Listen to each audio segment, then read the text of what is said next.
welcome back to my channel. I am Joanna, me, my dog and books, and today I'm coming from my tiny little office nook in the spare room to bring you some summer reading recs. So I can't remember, and apologies my dear friends, I can't remember which one of you mentioned this in the comments as maybe as a video idea. So I have, bear with, a whole selection of books to get you started on your reading journey this summer. Now the summer solstice has been, we're well and truly into summer. I have got a mix of thrillers, contemporary fiction, literary fiction and horror for you here. There may be others that I chat through as I talk through some of these and give you a bit of a steer on, but yeah, I'm hoping to get you some absolute escapism. There's actually no non-fiction in here, so do let me know if you want some non-fiction recs. But first I shall be going through, in no particular order, the books that I think might be worth picking up this summer. Why have I picked them? Some of them have got like a summerish vibe. I think actually most of them have some sort of summer vibe in the story, or maybe its setting, and that's maybe why I've picked these particular ones for you. So no further ado, I notice I do have pumpkins all year round in my house. Summerween vibes. So let's get started. First up is The Hike by Lucy Clarke. What a cover. I think it might now be in paperback because I think I read it about a year ago. So hopefully you're able to get it paperback, of hardback, or a other format such as audio and ebook. Now this is just, Lucy Clarke actually also has another one that I'll touch on that is another very good summery one. But also if you like hiking, this will give you the heebie-jeebies. You get 4 friends, and in true Lucy Clarke style, they all have a different POV, their own chapters, so you're seeing their point of view and they're narrating their experience of set situation. And we've got 4 friends who reunite for a hiking weekend in the Norwegian woods, and their peaceful adventure takes a pretty dark turn when they discover a dead body. So as secrets surface, danger closes in, they must find the killer among them before it's too late. So it's very sort of locked room vibes, set in an amazing sort of, I would say, the kind of outdoorsy summertime. I don't actually know if it's set in the summer, but it gives me that vibe. Lucy Clarke just does a good old thriller. Great female characters, and there's a bit of dubiety about, you know, there's that unreliability, not dubiety, but unreliability of whose narration you can take. I'll give you some blurbs from the likes of T.M. Logan, Gillian McAllister and Abigail Dean. A breathtaking thriller amid the dangerous beauty of the Norwegian wilderness, atmospheric, haunting and beautifully written. I'd travel anywhere in the world with Lucy Clarke. So this is another one. This is a good one. And then her other one, which I'll put up here, is One of the Girls, and this is set, I think it's a Greek island, and again a bit of a locked room in that it's kept a very tight group of girlfriends who are on holiday and something happens. So there's 6 women gathered together in a Greek island to celebrate, I think, what's the character's name?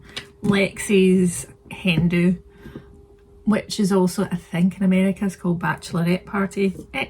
Effectively a trip before she gets married. If you're wanting Greek island atmosphere, sunshine and just feeling like you're there, Lucy Clarke does this in a thriller. But in true Lucy Clarke style, dark secrets start to unravel amongst the characters, and each of them have something to hide, and someone is trying to stop Lexi's wedding at all costs. But again, in true style, it's like, who do you believe? Who's got motive? So it's a really good page turner in that way. It's a great exploration, as is this to an extent, of female relationships. So you've got The Hike or One of the Girls by Lucy Clarke are two summer thriller recs for you. The next is one that I absolutely adored. Now, why am I recommending it for summer?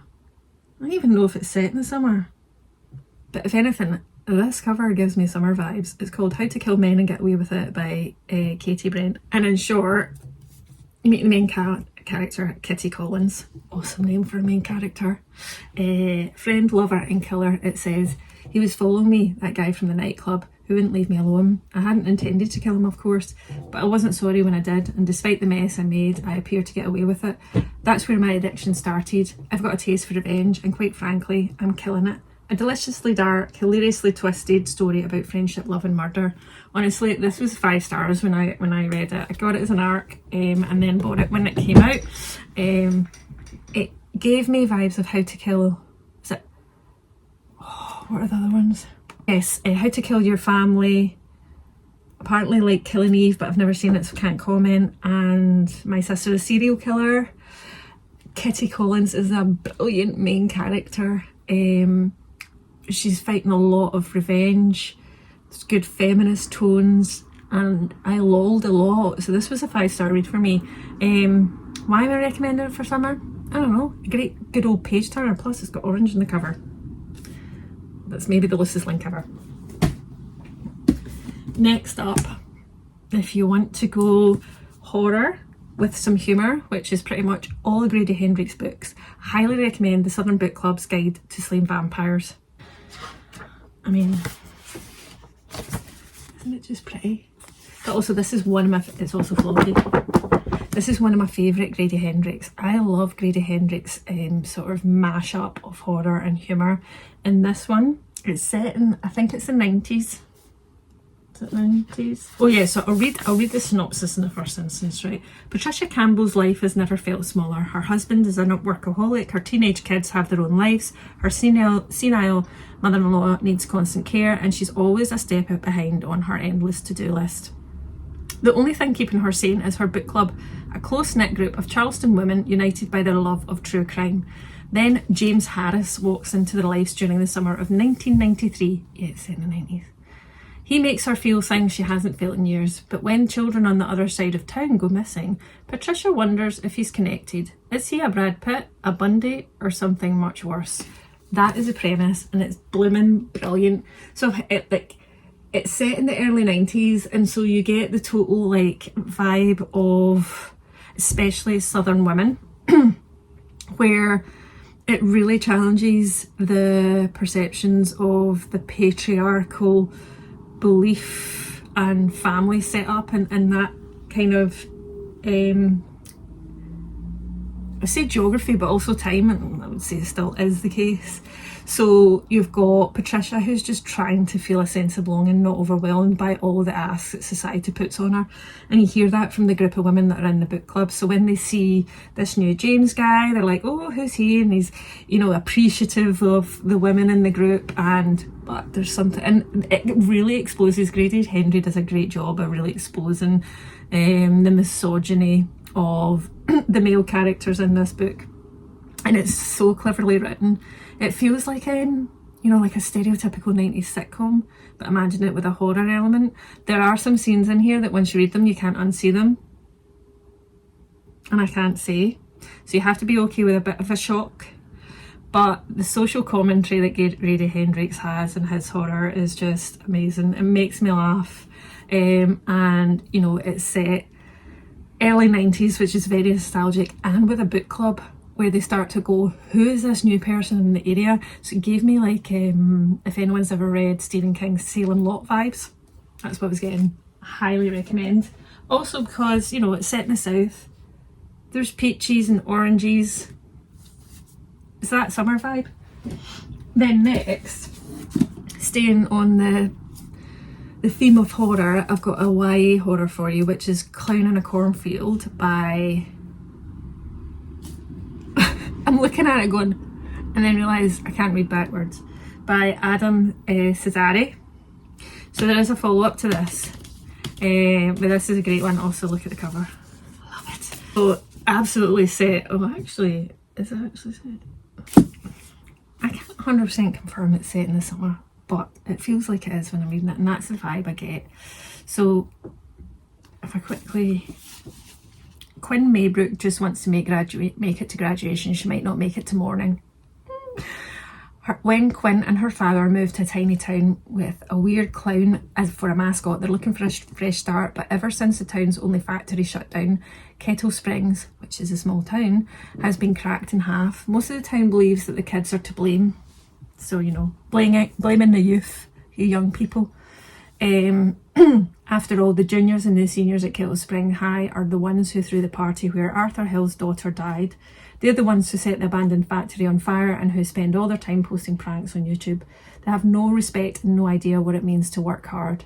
For the kids, it's the other way round, and now Kettle Springs is caught in a constant battle between old and new, traditions and progress.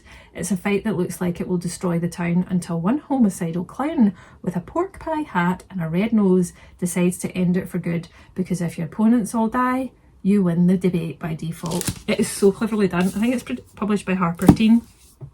It's got amazing slasher vibes. You've got a clown, so caveat for anyone that's got clown phobias. There's a sequel, and actually, when I was just looking it up there, there's a third, which I think is coming out this year. I did not know this when I was looking this up. Oh no, it might already be out. Maybe it's already out in America. This has not been on my radar. So you've got Clown in Cornfield, and then Clown in Cornfield 2, Friendo Lives. Friendo is the name of the clown mascot. And then Clown in a Cornfield 3, The Church of Friendo. So I'll be seeking that out. Anyway, great old YA summer. I mean, there's the cornfield, so that gives me summer vibes. Clown slasher vibes.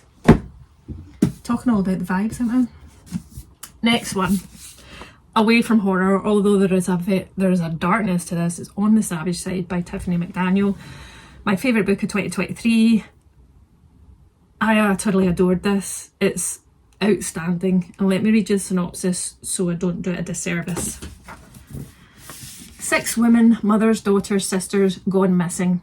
Arcade and Daffodil are twin sisters born 1 minute apart. With their fiery red hair and thirst for an escape, they form an unbreakable bond nurtured by their grandmother's stories. Together they disappear into their imagination and forge a world where a patch of grass reveals an archaeologist's dig. The smoke emerging from the local paper mill becomes the dust rising from wild horses galloping deep beneath the earth. And an abandoned 1950s convertible transforms into a time machine that can take them anywhere. But no matter how hard they try, Ark and Daffy can't escape the generational ghosts that haunt their family, and so left to fend for themselves in the shadow of the rural Ohio town, the 2 sisters cling tight to one another. Years later, as the sisters wrestle with the memories of their early life, a local woman is discovered dead in the river. Soon, more bodies are left floating in the water, and as a killer circles ever closer, Ark's promise to keep herself and her sister safe become increasingly desperate, and the powerful riptide of the savage side becomes more difficult to survive. Drawing from the true story of women killed in Chillicothe, Ohio, acclaimed novelist and poet Tiffany McDaniel has written a moving literary testament and fearless elegy for missing women everywhere. I have no words other than this is still one of my favourite books. I want to reread it at some point. You can feel from just the setting and the time and space why this is just it's a good book to get stuck into over the summer. On the back, I mean, the cover's stunning. It says, "No heart is safe on the savage side, but on the savage side there was love. Love for us, love from us, love between us." Stunning. And this is the whole reason I need to read Betty by the same author. Oh, don't let me drop my books. Next up, one of my 5 stars, one of my favourite reads of 2024 so far is Bad Habit. Now, possibly the reason I'm picking this is because it's set in Madrid, and Madrid gives me summer vibes.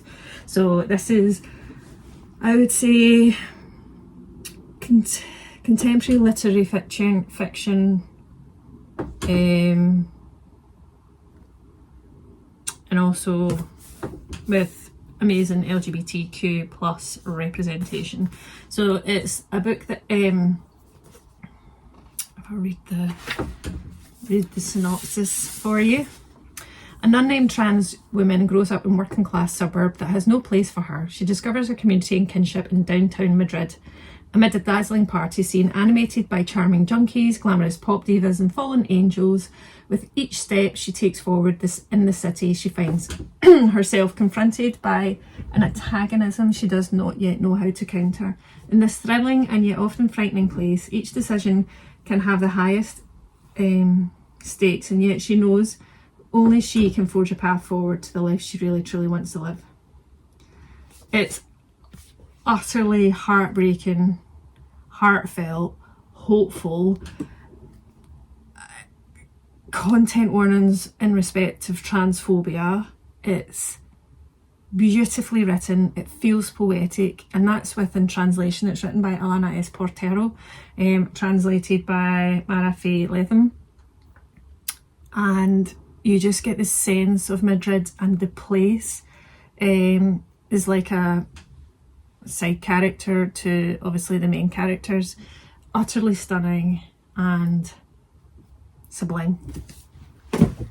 Next, now this is full summer vibes. Just need to show you the cover. It's Malibu Rising by Jenkins Reid. I have to have this one. I can't even remember when I read it. Unconfirmed. Now, I do love Jenkins Reid. Yeah, that's right. Another one I'll talk about after this one, which I also recommend, is Carrie Sotto's Back. Also perfect summer read. So this one, it even says, the perfect beach read with emotional depth of the ocean. Fact. Also, this cover is stunning. So I'm going to read you the synopsis, and technically because of the decades it's kind of set in, it's deemed historical fiction, which I'm not going to lie, makes me feel old. It is Malibu, August 1983. It's the day of Nina Riva's annual end of summer party, and the anticipation is at fever pitch. Everyone who's anyone wants an invite to catch a glimpse of the famous Riva siblings. Nina, the talented surfer and supermodel, brothers Jay and Hud, won a championship for surfer, the other a renowned photographer, and their adored baby sister Kit.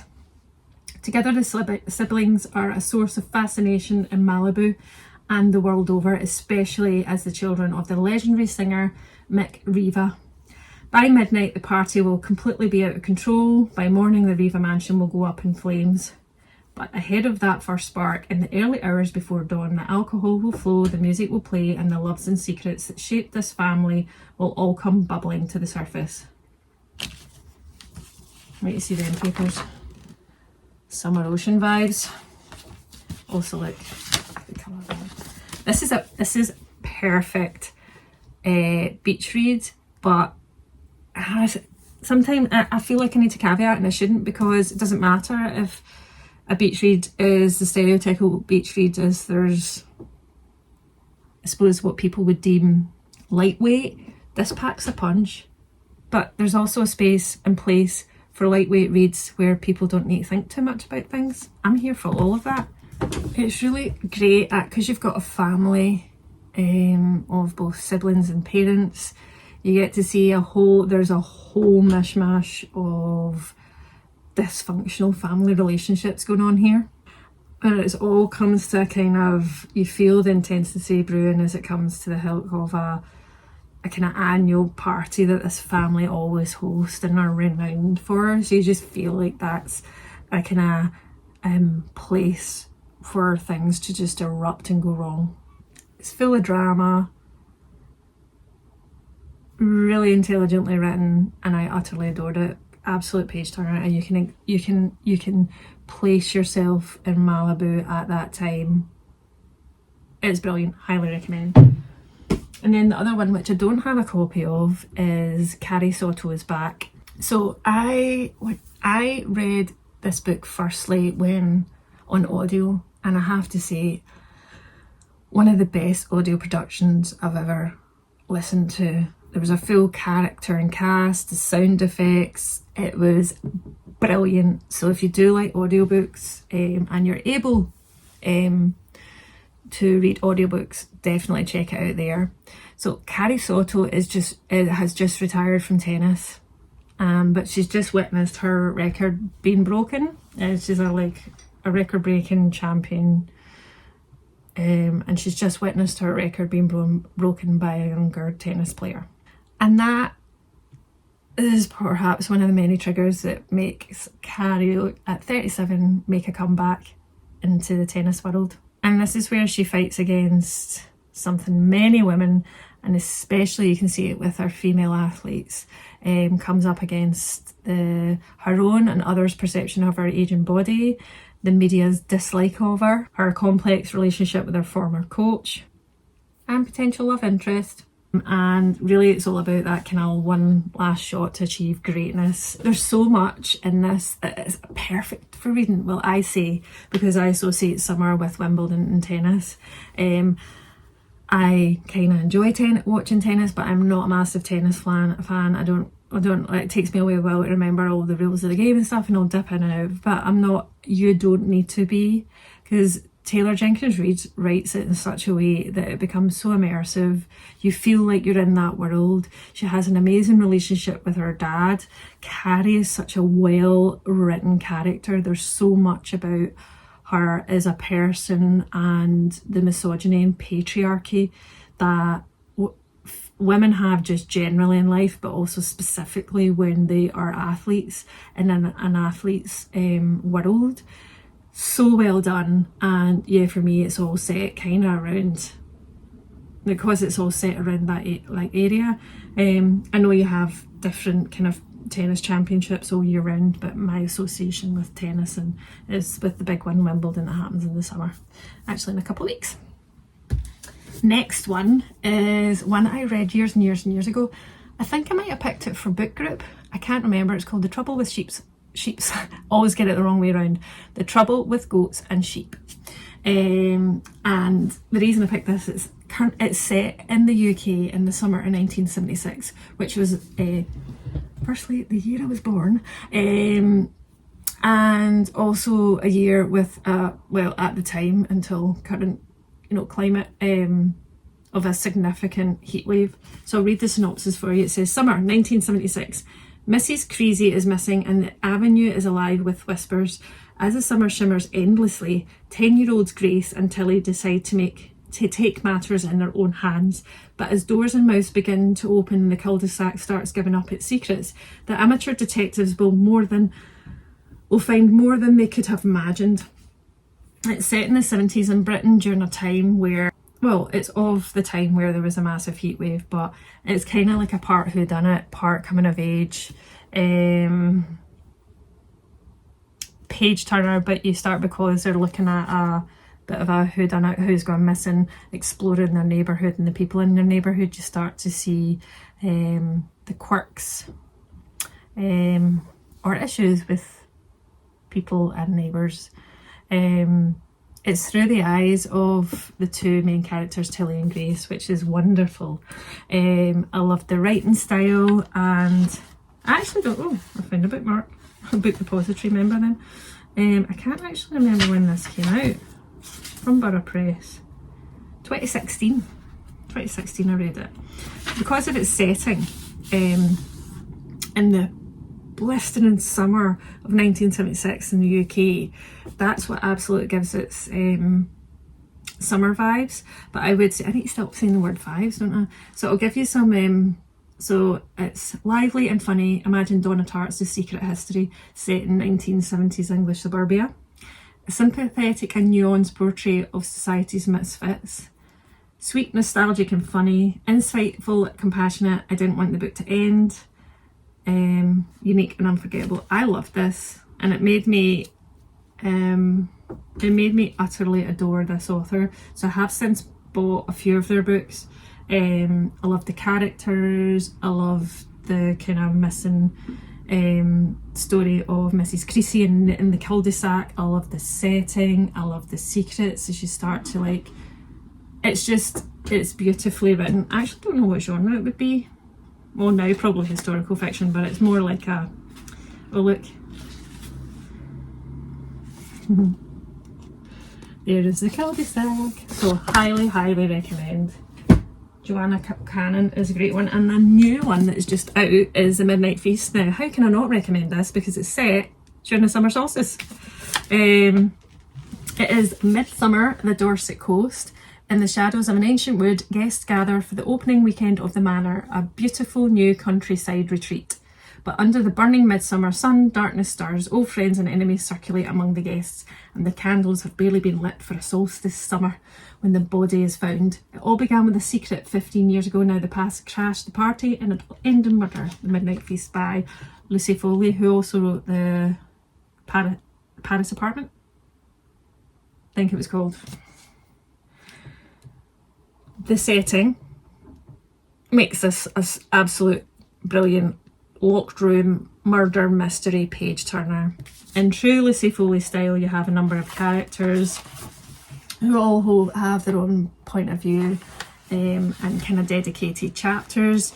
You have this gathering of really annoying people, like pretentious people because who's the main character? Is it Francis? You've got Bella. No, it's not the one. Francesca. I knew it was something like that. So Francesca, although so you jump between today, where Francesca is reopening the kind of family manor for a high-end holiday retreat where it's all about well-being and stuff. She's having this massive summer solstice midnight feast, and it's all luxurious, and there's a specific guest list, but obviously then someone turns up dead. This is not turning out as she wants, but not everybody who's there are who they seem. You've got the people that work there have got their own point of view on certain things. Then you're jumping back to Francesca and one of the other characters when they were younger and actually kind of growing up in that area, but I can't remember what part of the year it was. 2010, so this is now I think. So so you get to see the backdrop or the kind of other timeline where Francesca was Frankie and she had another friend and something happened back then. It all feeds into then the two timelines are coming together. And there's unearthing of. In true style, it feels like a locked room murder mystery with loads of dark secrets. There's quite a few annoying characters, which is fine. It's part of this. I enjoyed that because it's part of the story, and dubiety over who to believe and who's responsible for what. So this is a must read for anyone that enjoys that kind of whodunit page turner, and it's set in the summer solstice. So what can make you want to enjoy something any more summery than that? So there we go. I'm not very good at this. Here are just, I think I gave you 10 if not more, I can't remember now. Books that you can enjoy this summer. Let me know if you've read any of them, you plan on, and if not, what other recs can you give me? Put them in the comments below. As always, thank you for liking, for watching, for subscribing if you do, and if you don't, that'd be great. And until next time, I will see you again in a couple of days with another weekend reading vlog. Until then, bye!